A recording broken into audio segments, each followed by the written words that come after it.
When you think of the great ancient empires, what names come to mind? Rome, Persia, China. For centuries, historians listed these three as the world's major powers. But they missed one. A fourth superpower, an African empire so wealthy and influential that its story completely changes how we see world history. This is the story of the Kingdom of Aksum.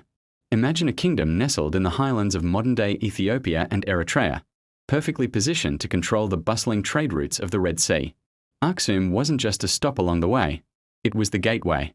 It connected the Roman Empire with the riches of India, the markets of Arabia, and the vast resources of the African interior. This strategic position made Aksum fabulously wealthy.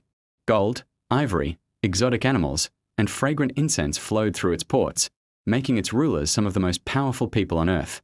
In fact, Aksum was so influential that, like Rome and Persia, it minted its own currency. Coins that have been found as far away as India and the Mediterranean, a clear sign of its international clout.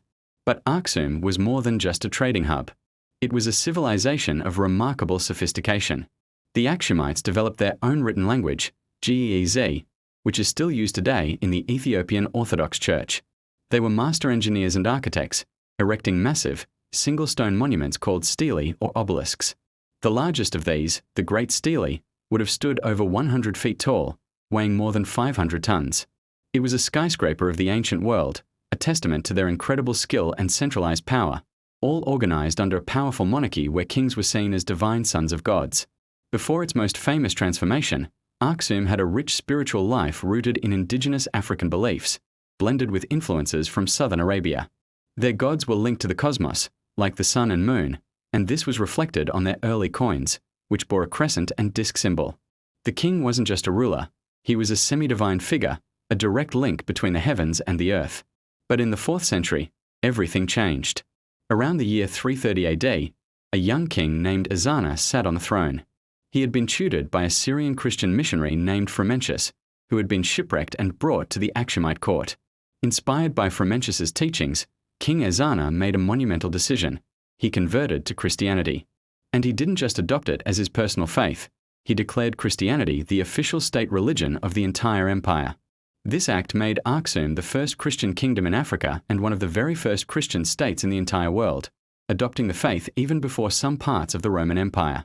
But this wasn't a simple copy and paste of Roman or Syrian Christianity. The Aksumites made Christianity their own, creating a uniquely African form of the faith that would become Ethiopian Orthodox Christianity. It was a version deeply rooted in Old Testament traditions, with practices like dietary laws and specific fasting periods that set it apart. They Africanized rituals, created their own sacred art, and preserved their holy scriptures, including the Bible, in their own language, Ge'ez. This wasn't a foreign religion. It was a faith that spoke to the soul of the people in their own language and through their own culture. This new identity was immediately visible everywhere. King Ezana's coins, which once featured the pagan crescent and disk, were now stamped with the Christian cross, broadcasting the empire's new faith to the entire trading world. Churches began to rise across the landscape, built with a distinct architectural style. In Aksum, faith and the state were now one.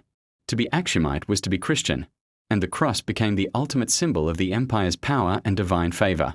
And this leads us to one of the most captivating claims in all of religious history. According to Ethiopian tradition, the most sacred object in the Judeo-Christian world, the Ark of the Covenant, was brought to Aksum. They believe it rests to this day in a small, guarded chapel next to the Church of St. Mary of Zion in the city of Aksum. This belief, whether you see it as history or legend, is absolutely central to Ethiopian Christian identity. It adds a layer of profound mystery and global intrigue, suggesting that the heart of biblical history beats not in the Middle East, but in the highlands of Africa. Aksum's influence wasn't limited to just Christianity. In the 7th century, as the new religion of Islam emerged in Arabia, its early followers faced brutal persecution. Seeking refuge, a group of them, including the Prophet Muhammad's own daughter, fled across the Red Sea. They appealed to the Aksumite king, the Negus, for asylum. In a remarkable act of interfaith compassion, the Christian king granted them protection, creating one of history's earliest and most positive encounters between Christians and Muslims. However, no empire lasts forever. As Islamic caliphates grew in power, they took control of the Red Sea, cutting off Aksum's access to the trade routes that were its lifeblood.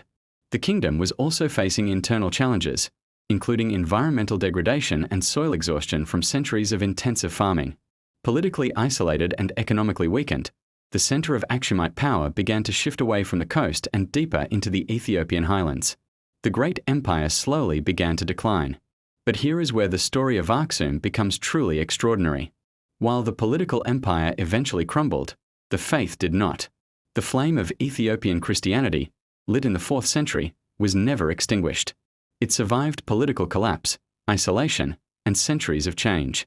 Today, the Ethiopian Orthodox Tewahedo Church is one of the oldest continuous Christian traditions on the planet, a living legacy of the Aksumite kingdom that has endured for over 1,700 years. So why isn't this incredible story more widely known? For centuries, Eurocentric views of history have dominated our education. The narrative often presents Christianity as a European religion that was later exported to the rest of the world. Aksum shatters that myth.